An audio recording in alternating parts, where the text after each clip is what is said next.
Bienvenue à toi pour cette nouvelle vidéo dans laquelle je vais te donner mes 5 top business traditionnels ou petits commerces, appelle-le comme tu le veux. Dans la presse en général, on l'appelle petit commerce. Moi, dans mon monde business active, j'appelle ça des business traditionnels par opposition au business online. Alors, les 5 top de ces business-là en 2020 et même pour les années à suivre, je vais te les lister, 5 meilleurs. Sache que j'ai une grosse expérience dans justement des business à la fois online, puisque j'ai une formation à la base, background en informatique, et j'ai créé mon agence web très rapidement à la suite, après ma formation, j'étais indépendant. Ensuite, j'ai eu ma propre société de service de création de logiciels d'entreprise. Après, j'ai investi dans la restauration et aussi dans un business de réparation de téléphone où j'ai eu jusqu'à 5 points de vente en même temps. Alors à présent, je vais te donner mon 5 top business. Le numéro 1, justement, c'est un sujet que je maîtrise très bien, la restauration rapide exactement, parce que pour moi, la restauration rapide a pris le devant sur la restauration classique, traditionnelle, service à table. Voilà, on a une vie beaucoup plus urbaine, avec des temps un petit peu plus courts. On mange parfois emporté, même très souvent au bureau, ainsi de suite. Donc la restauration rapide, pour moi, c'est là-dessus il faut aller. C'est là où c'est porteur. C'est encore plus, ça touche encore plus la nouvelle génération qu'on va essayer de viser justement.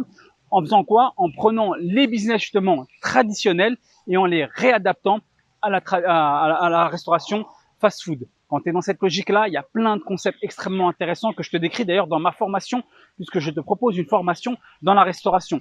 Donc ça, c'est le numéro 1 des restaurants, des petits commerces à ouvrir, c'est la restauration. Mon numéro 2 des commerces, des petits commerces à ouvrir, des commerces traditionnels, donc ça va être tout ce qui est en rapport avec salon de beauté, onglerie. Comme tu le sais, avec Instagram, on le voit, ou même sur YouTube, tout ce qui est make-up, tout ce qui est beauté, c'est extrêmement porteur. Il y a la jeune génération, encore plus que l'ancienne, est très portée là-dessus. Et donc clairement, tu peux faire un gros business avec ça, que ce soit l'onglerie, que ce soit tout ce qui est lissage, tout ce qui est en rapport avec les salons de beauté, manicure, pédicure, toutes ces choses-là. Clairement, il y a un gros business. Et comment en plus tu peux le faire de manière à ce que tu prennes pas trop de risques et que tu ne prennes pas trop, ça te coûte pas trop en investissement, tout simplement en développant ton réseau à travers justement les réseaux sociaux, Instagram, YouTube en numéro 1. Et donc du coup, tu vas te créer ta base de clientèle et ensuite, quand tu vas ouvrir ton shop, tout de suite, tu auras l'expérience et tu auras une grosse clientèle. Ok? Donc ça, clairement, pour moi, c'est un gros aussi, une grosse tendance. Et il y a un gros marché. Il y a un gros marché dans le sens où, tout ce qui est en plus cosmétique, c'est un marché énorme qui est en train de se faire grappiller justement par les influenceurs. Et en plus de ça, la marge est extrêmement intéressante.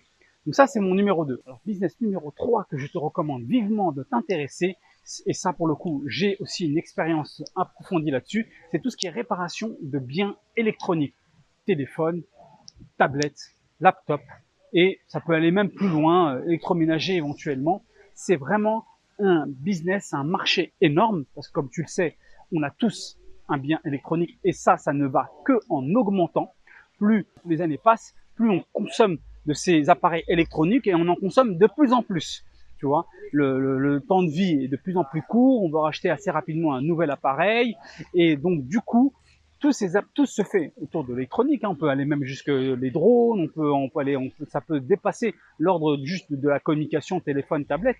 Ça peut aller super loin. Il y a énormément d'appareils utilisant l'électronique. Donc dès que tu rentres dans justement ce domaine-là de la réparation, il y a une barrière à l'entrée parce qu'il y a un savoir-faire, un petit peu comme dans la beauté et un peu même aussi dans la restauration, lorsque tu fais quelque chose on va dire de pointu, eh bien, ça te met une barrière à l'entrée. La concurrence est plus difficile à pénétrer, c'est-à-dire qu'on peut moins facilement te concurrencer.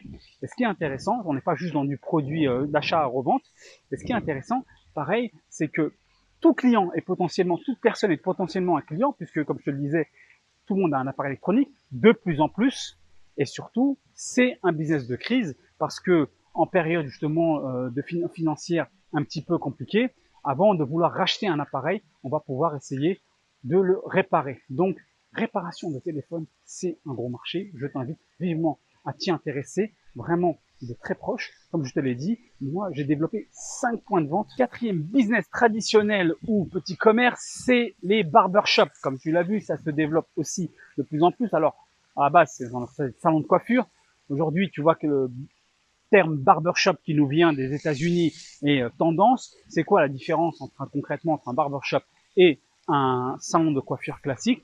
Tout simplement, c'est surtout le travail au niveau du design, au niveau du service. On voit vraiment que c'est tourné davantage vers la jeune génération, tu vois. Et ça, c'est ça qui est intéressant dans ces business traditionnels. Là où il y a vraiment un marché potentiel intéressant à prendre, c'est que la plupart des propriétaires de ces business que je viens de te citer, la plupart sont tenus par des gens de l'ancienne génération, ma génération, et voire plus âgés.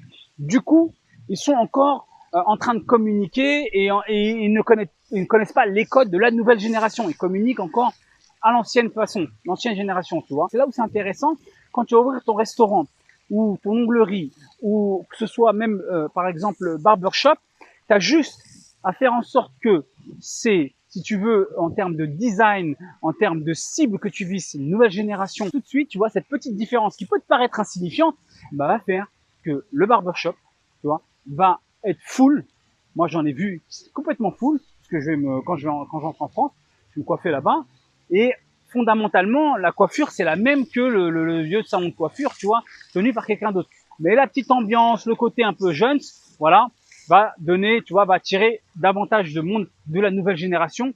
Donc, c'est pour ça que j'insiste beaucoup sur les business traditionnels et petits commerces, parce que ce qu'il y a juste à faire, c'est de le travailler de telle sorte qu'on vise plus la nouvelle génération, et tout de suite, on va se différencier de la concurrence un petit peu ancienne génération. Ok? Enfin, le dernier business, c'est de surfer sur la vague du fitness.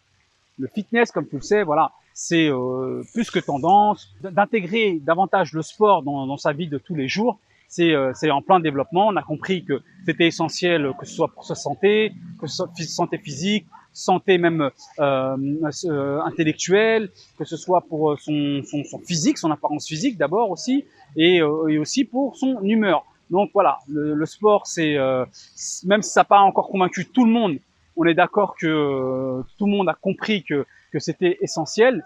Et quand tu vois, il y a, je sais pas, tu prends 30 ans, 40 ans en arrière, le sport a été pratiqué par les sportifs, quoi, en gros, par les athlètes. Et la plupart des gens n'en pratiquaient pas. Aujourd'hui, voilà, on sait tous, il y a pas de débat. Tout le monde est conscient qu'il faut en faire d'une manière ou d'une autre. Et donc, du coup, les salons fitness, bon, ils ont bien vu la tendance arriver et il y en a de plus en plus. Maintenant, parfois, je trouve qu'elles sont pas toujours bien designées, pas toujours bien structurées, et il y a vraiment son épingle du jeu en faisant quelque chose de qualité, en intégrant peut-être même à l'intérieur même, tu vois, la possibilité d'avoir par exemple des boissons ou des repas diététiques. Ça peut être sympa de combiner les deux, et du coup, il y a pour moi encore une grosse place à prendre. Le marché est largement pas du tout saturé au niveau de l'offre. Donc clairement, ça, il y a quelque chose à prendre dans ce business-là. Il y a une part du gâteau à récupérer. Voilà pour moi les 5 business clairement pour 2020 et les années à suivre dans lesquels il y a encore un marché à prendre. Je te propose une formation, quel que soit le type de business que tu choisis. Elle va te servir à quoi cette formation? C'est te permettre de transformer tout type de petit commerce, de business traditionnel en business passif. Faire en sorte que le business que tu vas choisir, que tu vas développer, tu vas mettre une telle organisation au niveau de ton recrutement, au niveau du travail opérationnel, au niveau de toute la partie cash, au niveau de tout ce qui est comment on automatise un business. Tout ça, je te l'explique au travers d'une formation pour comprendre comment, même si tu n'as pas d'expérience dans le domaine, comment tu vas pouvoir le faire en sorte qu'il soit rentable et automatisé. C'est extrêmement important. J'ai cette expérience, moi, personnellement, au travers de la restauration et de la réparation de téléphones, puisque la restauration, premier restaurant, il est monté à près de 2 millions de chiffres d'euros annuels, et la réparation de téléphone, j'ai eu jusqu'à 5 points de vente.